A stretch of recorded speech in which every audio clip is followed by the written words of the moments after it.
Hey there. Let's talk about something that's probably on your mind, especially these days. Is doing your banking online really safe? It's a huge question, and a really good one. In this explainer, we're going to break down exactly how your bank protects you, and, more importantly, the simple, practical things you can do to stay secure. All right, let's jump in. You see the headlines, right? You hear stories from friends or family, so it's totally normal to have this question floating around in your head. So let's tackle that question head on and get a clear answer.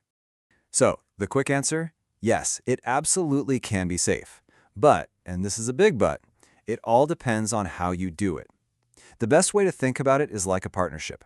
Your bank has all this amazing security tech, but you're the one in the driver's seat. Let's take a look at how that actually works. So, here's our game plan. First, we'll pull back the curtain on how your bank is protecting you. Then we'll walk through some super simple safety rules that you can start using today. After that, we'll cover the big don'ts, what you should never do.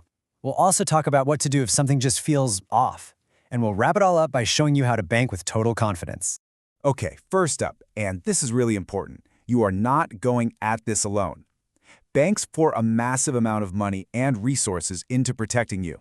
So think of them as your security partner, working around the clock, 24/7, to keep your accounts and your money safe. And where does it all begin? With the official bank website. This is the one, single, solitary digital front door to your bank. And you gotta be careful here, because scammers are slick. They create these fake websites that look exactly like the real thing. So rule number one, always double check that web address is spelled perfectly before you even think about logging in. Now behind that website, your bank has this kind of like an invisible security shield. They use secret code technology. You've probably heard it called encryption, that basically scrambles all your information into a code nobody else can read. They have teams on a 24/7 fraud watch, literally looking for suspicious activity. They can send you instant login alerts right to your phone or email. And you know how a site logs you out if you walk away? That's an automatic timeout, another layer of protection. It's a really powerful system. So, if the bank provides this super strong high-tech lock, well, you're the one holding the key. And following just a few smart safety rules is how you turn that key and make sure everything stays secure. So let's get into what those rules are. All right, here are 4 really powerful habits to get into.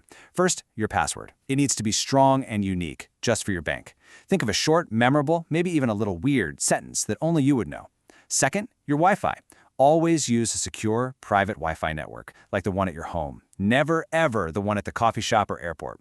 Third, and this is an easy one to forget, always hit that log out button when you're done. Don't just close the tab. And fourth, just get in the habit of glancing at your statements every now and then. Just a quick look to make sure you recognize everything on there. Okay, so we've talked about what you should do. Now let's flip that coin and talk about what you should never do.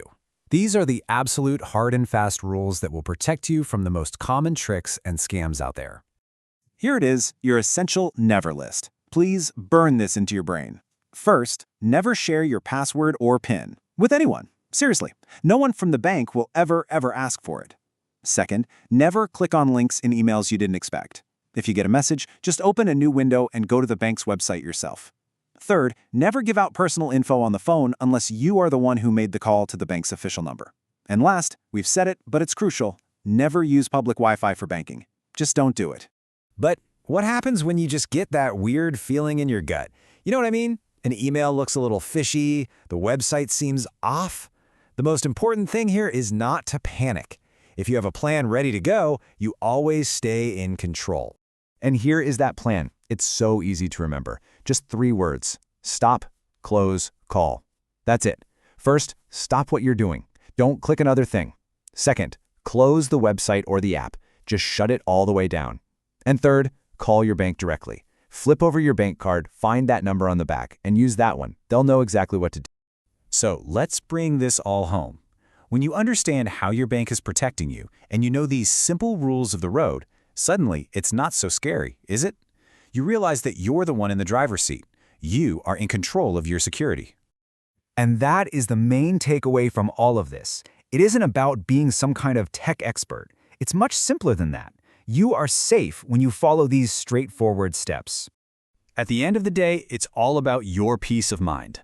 Online banking is a fantastic, convenient tool, and with your bank as your partner and these simple rules in your back pocket, you have everything you need to use it safely and with confidence. And that's where the source material for this explainer leaves us. With a final thought, subscribe for more simple and safe technology lessons. Thanks so much for joining me for this explainer.